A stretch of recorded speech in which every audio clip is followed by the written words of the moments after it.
क्या होगा अगर सूरज अचानक से गायब हो जाए? एक घंटे के लिए, एक दिन के लिए, एक महीने के लिए या फिर एक साल तक अगर गायब रहे तो क्या होगा? ये काल्पनिक तो जरूर है, पर अगर किसी भी तरह ये असल में हुआ तो क्या होगा? उस अद्भुत चीज को आप अभी देखने वाले हो। चलिए देखते हैं और चलते हैं इस अमेजिंग घटना के अंदर जो आपके रोंगटे खड़े कर देगी। चंद्रमा के साइज का एक बड़ा स्पेसशिप सौर मंडल के अंदर आ चुका है। धरती के लोग इस बात से बेखबर है। ये स्पेसशिप है एक दूर के तारामंडल में रहने वाले एलियंस का, जो कि सूरज को लेने आए हैं। वो डायसन स्फीयर नाम का एक एडवांस्ड मशीन ले आए हैं, जिसकी मदद से वो सूरज को अंदर डालकर अपने सौर मंडल में ले जा रहे हैं। सूरज ही वो चीज है जो अपनी गुरुत्वाकर्षण बल की मदद से धरती को अपने चारों तरफ घुमाता रहता है। पर अब जैसे ही उन्होंने सूरज को अपने जगह से हटाया, वैसे ही सौर मंडल के सारे ग्रह जैसे मंगल, बुध, धरती, बृहस्पति, ये सब ग्रह अपने जगह से हिलकर अलग अलग हो गए हैं और अब अंतरिक्ष में दूर इधर उधर घूम रहे हैं। और अंतरिक्ष में धरती बिना किसी कंट्रोल के अब तैरने लगी है। अब कोई सूरज नहीं है जो उसे कंट्रोल में रख के एक सिस्टम में रख पाए। धरती के एक साइड दिन का समय चल रहा है और अभी भी सब कुछ नॉर्मल दिख रहा है और आसमान में सूरज सही सलामत दिख रहा है। इधर धरती पर किसी को नहीं पता कि सौर मंडल के सबसे इम्पोर्टेंट एलिमेंट को किसी ने चुरा लिया है। ये इसलिए क्योंकि सूरज की लाइट को धरती पर पहुंचने में करीब 8 मिनट 20 सेकंड लगते हैं। उधर एलियंस अंतरिक्ष में सूरज को ले जा चुके हैं, पर धरती पर इसका प्रभाव ठीक 8 मिनट 20 सेकंड बाद होगा। 8 मिनट 20 सेकंड बीत चुके हैं। धरती पर अचानक से अंधेरा छा गया। अचानक से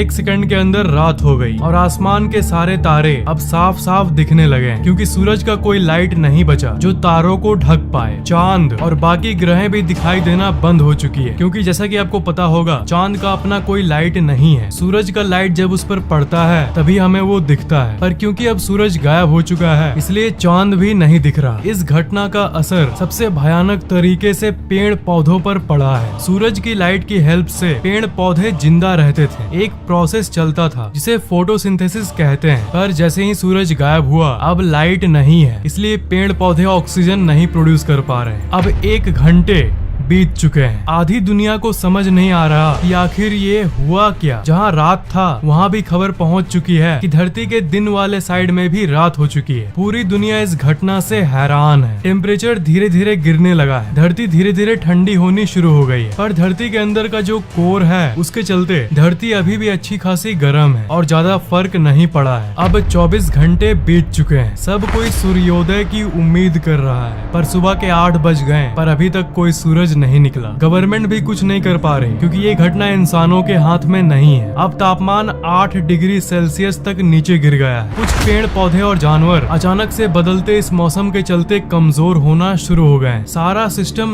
नष्ट हो चुका है, पर समुद्र के अंदर के जो जीव हैं उन्हें कुछ चेंजेस नहीं दिख रहे हैं। उनके लिए उनकी दुनिया अभी भी वही है। अभी भी जगह जगह पर थोड़ी गर्मी बची हुई है, क्योंकि धरती के वायुमंडल की एक खासियत ये है कि वो सूरज से मिली गर्मी को कुछ दिनों के लिए अपने अंदर रख सकता है, जिसके चलते ऐसी नौबत नहीं आए कि हर जगह बर्फी बर्फ हो जाए। पर ये स्टोर्ड गर्मी सूरज के बिना सिर्फ 3 या 4 दिन तक ही रह सकती है। पर अब 7 दिन बाद 7 दिन बीत चुके हैं। अभी भी धरती पर अंधेरा छाया हुआ है और तापमान माइनस में पहुंच गया है, -20 डिग्री सेल्सियस। जिसका डर था वही हुआ। 0 डिग्री में पानी बर्फ बन जाता है, पर अब पूरी दुनिया की टेम्परेचर -20 डिग्री सेल्सियस है। इसलिए अब पानी लिक्विड यानी तरल रूप में मौजूद नहीं है। टीवी और इंटरनेट अचानक से बंद हो गई है, क्योंकि सैटेलाइट्स जिसे सूरज की रोशनी से पावर मिलती थी सोलर पैनल के जरिए, उनकी पावर ऑफ हो गई है। किसी भी तरह से हाई पावर बैटरीज की मदद से वो 7 दिनों तक तो चल गई, पर वैज्ञानिकों ने कभी ये नहीं सोचा था कि सूरज नहीं रहेगा, ऐसा भी दिन आएगा। इसलिए उन्होंने कोई बैकअप प्लान नहीं बनाया था। दुनिया के जितने भी समुद्र और नदियां हैं सारी की सारी अब तक जम चुकी है, -20 डिग्री सेल्सियस टेम्परेचर के चलते। पूरी दुनिया की बिजली अब चली गई है, क्योंकि जिस डैम के पानी से बिजली बनती है वो अब जम चुके हैं। इसलिए मोबाइल फोन टावर्स भी ऑफ हो चुके हैं और लैंडलाइन फोन्स भी बंद हो गई, क्योंकि इस दुनिया को ऑन रखने वाली बिजली अब गुल हो चुकी है। सिर्फ कुछ ही जगह पर बिजली बची है जहाँ पर दूसरे माध्यमों से बिजली बनाया जाता है, पर धरती का पूरा सिस्टम इधर से उधर होने के चलते वो भी कुछ ही दिनों में बंद होने वाले हैं। लोग अपने रिलेटिव से फोन पर बात नहीं कर पा रहे। इंटरनेट और फोन से जुड़ी वही दुनिया अब पूरी तरह से डिसकनेक्टेड हो चुकी है। ज्यादातर पेड़ पौधे अब तक मर चुके हैं क्योंकि बिना सूरज और बिना फोटोसिंथेसिस के वो इतने दिनों तक जिंदा नहीं रह सकते। और पेड़ पौधों को खाने वाले जानवर भी अब धीरे धीरे मर रहे हैं क्योंकि पेड़ पौधे अब अपने आप को जिंदा नहीं रख पा रहे हैं और सूख रहे हैं, जिसके चलते पूरी धरती पर इसकी कमी हो गई और उतने पेड़ अब तक नहीं बचे जिससे सारे जानवरों को खाना मिल पाए। जो पैसे वाले लोग हैं उन्होंने इन 7 दिनों में अपने लिए बेसमेंट बनवा लिया है ताकि वो इस कपकपाती ठंड से बच पाए और एक सुरक्षित जगह पर कम से कम जिंदा रह सके। गवर्नमेंट गरीब लोगों के लिए अंडरग्राउंड बेसमेंट बना रखी है ताकि वो उसमें जाके रह पाए और इस ठंड से बच पाए। सारे लोग एक समूह में जी रहे हैं। हर समय अब रात ही रात है। टाइम अब सेंस नहीं बनाता कि कब दिन है और कब रात है। पहले दिन और रात हुआ करता था पर अब सिर्फ रात ही रात है। आसमान की तारों का एक अलग ही मैप दिख रहा है क्योंकि धरती अंतरिक्ष में अकेले तैरते तैरते किसी अनजान जगह पर आ चुकी है। 1 महीने बाद धरती ठंडी और ठंडी होते जा रही है। तापमान करीब -40 डिग्री सेल्सियस पहुंच चुका है और अब अंतरिक्ष से धरती कुछ ऐसा दिख रहा है। जमी हुई धरती जो कपकपा रही है। ऑलमोस्ट पूरी धरती अब बर्फ से ढक चुकी है। धरती के लगभग सारे पेड़ पौधे मर चुके हैं। उनको छोड़कर जिन पेड़ पौधों को ठंडी जगहों में पहले से रहने की आदत थी। धरती के ज्यादातर जानवर अब मर चुके हैं। समुद्र के अंदर की जीव की बात करें तो समुद्र जमने के चलते वो भी अब तक मर चुके हैं। क्योंकि सारे पेड़ पौधे खत्म हो चुके हैं इसलिए CO2 यानी कार्बन डाइऑक्साइड की मात्रा हवा में अब 1 महीने बाद इतनी हो चुकी है कि हर एक सांस अब सिगरेट के धुएं जितनी खतरनाक हो चुकी है। जब पेड़ पौधे जीवित थे तब वो हवा को साफ रखते थे पर अब हवा को साफ रखने के लिए कोई नहीं रहा। एक और जगह है जहाँ पर समुद्री जीव अभी भी बचे हुए हैं, जहाँ पर हीट ज्यादा है। जैसे वो नदियाँ जो कि किसी ज्वालामुखी के आसपास है। वो नदियाँ अभी तक तरल रूप में है इसलिए उसमें अभी 1 महीने बाद भी कुछ जीवन बचा हुआ है। 1 साल बाद जो जीवन बचा हुआ था वो अब तक खत्म हो चुका है क्योंकि सारे वोल्केनो इस अनइमेजिनेबल ठंड के चलते निष्क्रिय हो गए हैं, जिसके चलते जो समुद्र जमे नहीं थे वो भी अब जम चुके हैं सिवाय एकाध को छोड़कर। धरती पर ठंड इतनी बढ़ चुकी है कि अब कोई जानवर धरती पर मौजूद नहीं है। धरती की पूरी सतह पर जो बर्फ की लेयर थी वो अब हजारों गुना मोटी हो गई। शहरें अब कुछ ऐसी दिख रही है। सारे बिल्डिंग्स बर्फ में जमे हुए हैं और बड़ी बड़ी बर्फ की चट्टानें यहाँ वहाँ फॉर्म हो गई है। पर आश्चर्यजनक तरीके से एक जगह बची हुई है जहाँ जीवन अभी भी है। अब सिर्फ एक ही जगह है जहाँ जीवन अभी भी चल रही है, वो है समुद्र के सबसे गहरे पार्ट में। वही एक जगह है जहाँ पर धरती के कोर से उसे ताप मिल रही है, जिसके चलते अभी भी वहाँ पानी बचा है और जिंदगी मौजूद है। और इसके साथ साथ जितने लोग हो सके उतने लोग साउथ पोल, नॉर्थ पोल की तरफ चले गए क्योंकि वो धरती के उस पार्ट में मौजूद है जहाँ बहुत सारा जियोथर्मल एक्टिविटी है। मतलब धरती के कोर से उसे हीट मिलती है, जिसके चलते धरती के उस पार्ट पे हल्की सी गर्मी मौजूद है। 1000 साल बाद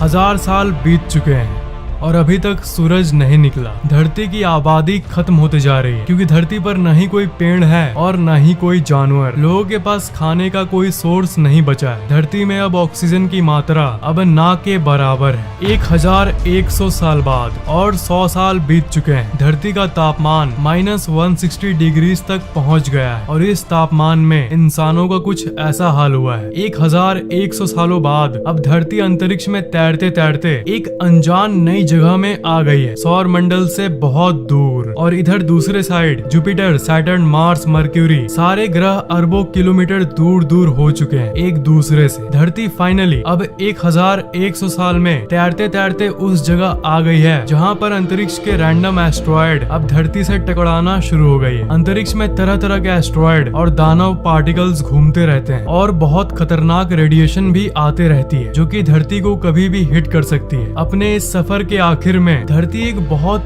तेजी से आती हुई एस्ट्रॉयड से टकरा गई है और अब सब कुछ खत्म हो गया। और अगर ये नहीं भी हुआ तो धरती अरबों साल तक ऐसे ही घूमती रहेगी और इस बात की भी चांसेस हैं कि कोई ब्लैक होल धरती को अपने तरफ खींच ले। पर दुखी होने की जरूरत नहीं है दोस्त, ये सिर्फ एक हाइपोथेसिस यानी एक कल्पना है। असल में धरती हमेशा सूरज से बंधी हुई होगी, पर इससे हमें ये जानने को मिलता है कि सूरज हमारे लिए कितना जरूरी है और सूरज ही वो वजह है जिसके चलते धरती पर जिंदगी संभव हो पाया है। सूरज के बिना धरती कुछ नहीं, इसलिए इसे भगवान का दर्जा दिया जाता है। इस कहानी में एक साइंस को मैं क्लियर करना चाहूंगा। जो मैंने शुरू में बोला कि सूरज जाने के बाद भी 8 मिनट तक लोगों को आसमान में सूरज सही सलामत दिखेगा, पर ये भला कैसे? असल में लाइट को ट्रेवल करने में समय लगता है। अगर मंगल ग्रह पर आपका कोई दोस्त है और वो वहाँ से आपको हाय करता है तो आपको धरती पर वो 3 मिनट बाद दिखेगा। मतलब अगर रात को दूरबीन से अगर आप मंगल ग्रह को लाइव देखो तो असल में वो लाइव नहीं है, असल में 3 मिनट की पहले की चीज आप देख रहे हो। एक और इंटरेस्टिंग एग्जांपल ये है, मान लो यहाँ से 66 लाख प्रकाश वर्ष दूर का एक प्लेनेट है जिसमें इंसान जैसे एडवांस्ड जीव रहते हैं। तो अगर एक बहुत ही पावरफुल टेलीस्कोप से धरती को वो लोग देखेंगे तो वो एक्चुअली में डायनासोर्स को देखेंगे, क्योंकि उस ग्रह से धरती तक लाइट को पहुंचने में 66 लाख साल लगते हैं। इसलिए अभी अगर रियल टाइम में भी वो धरती को देखें तो वो असल में डायनासोर्स को देखेंगे, पर यहाँ पर तो हम इंसान जी रहे हैं। और इस चीज को देखते हुए और एक अमेजिंग फैक्ट ये निकलता है कि रात को जो आसमान में आप इतने सारे तारे देखते हो वो असल में वहाँ नहीं है, वो कब के मर चुके हैं, वो